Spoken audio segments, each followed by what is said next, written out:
নমস্কার, জয় গুরু বামদেব, জয় মা তারা। আমি চলে এসেছি অ্যাস্ট্রো চন্দনা বাড়াই প্রতিদিনের মতো নতুন একটা ভিডিও নিয়ে।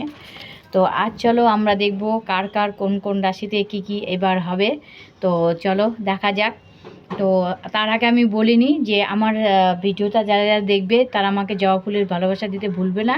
আর বেশি বেশি করে লাইক করো, কমেন্ট করো, শেয়ার করো, আর বন্ধুদের মাঝে বেশি বেশি করে ছড়িয়ে দাও। আমি যে যে নামগুলো বলবো তারা নিজের কেউ যদি থাকো তাহলে তোমরা দেখবে, এবং আত্মীয় স্বজনদের কাছে এই লাইভটা আমার ছড়িয়ে দাও, আমার ভিডিওটা ছড়িয়ে দাও, যাতে তারাও উপকৃত হয়।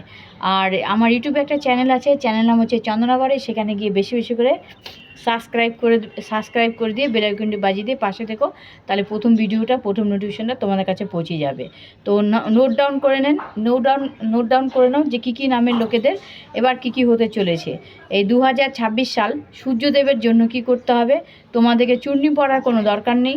আমি যেটা বলছি সেটা শোনো। ডি দিয়ে, এম দিয়ে, ভি দিয়ে, সি দিয়ে, এল দিয়ে, ইউ দিয়ে, এ দিয়ে, জে দিয়ে, এস দিয়ে, এইসব নামের যে অক্ষরের যে লোকেরা আছে তারা কি করবে, যেই গাছের ফুল মানে যে গাছে ফল হয়নি এখনও, সেই বেল গাছের রবিবার দিন করে পূর্ব দিকে মুখ করে দম বন্ধ করে, নিঃশ্বাস বন্ধ করে তোমরা সেই শিকড়টাকে তুলে ব্রাহ্মণের কাছে গিয়ে সেই শিকড়টাকে তোমরা শোধন করবে, জাগ্রত করবে। করে তোমরা কি করবে, তামার মাদুলিতে অথবা রূপোর বা সোনার মাদুলিতে তোমরা ভরতে পারো।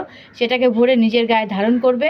তাহলে তোমাদের সব স্বপ্ন সত্যি হবে, এবং তোমাদের যা যা খারাপ ছিল সব কিছু তোমাদের ঠিকঠাক হবে, এবং তোমাদের মানে রবি গ্রহ মজবুত হবে। তাহলে আমি এখন রাখি।